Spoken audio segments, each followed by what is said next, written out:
Picking a star is such a crazy little untouchable thing that you can't really describe. But you know, people often say to me, you know, oh wow, you're a star maker. You know how to spot a star. But I believe that I just try to think like the average person, because that's the way you find a star, when you see somebody that you think that millions of people would love.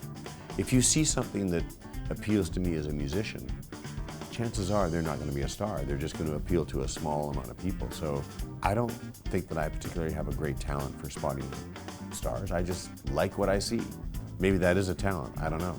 But I've seen plenty of it in Asia. And I've said for many years now that the next superstar absolutely could come from Asia.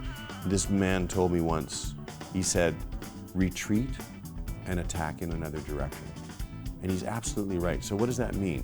It means that when you start hitting the wall and you can't have hits anymore and your career's not going well or whatever, some people, they just keep banging away. And then the smart people, they go, okay, well, let me try this, and go around the wall and try a different direction. And that's what I've done at least twice in my life, and I'll do it again. And I'll keep doing it, because I can't write pop songs that appeal to 16-year-olds. I can't write a song for Katy Perry right now, but that doesn't mean that I can't still have a great position in the music business and still have great success, because I retreat and I attack in another direction. That's my advice. When kids come up to me now and they say, how do I get to do what you do?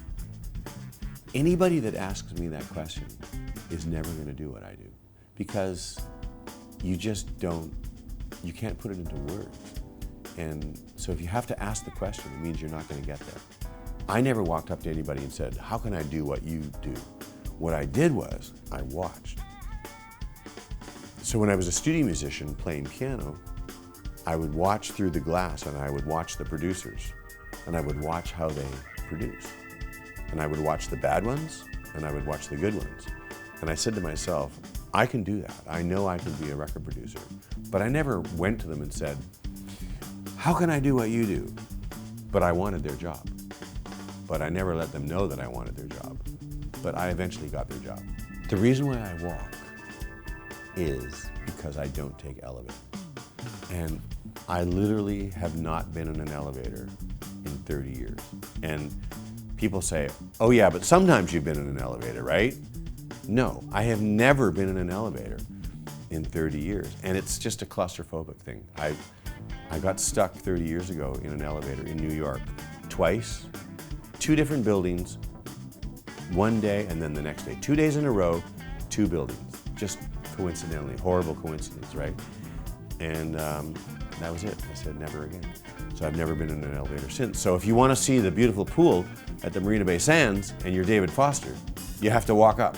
So I've walked up 3 times now so far. My first time was 19 minutes. My second time was 17 minutes. And when I did it a couple of months ago, it was 17 and a half minutes. So I got to try and get under 17.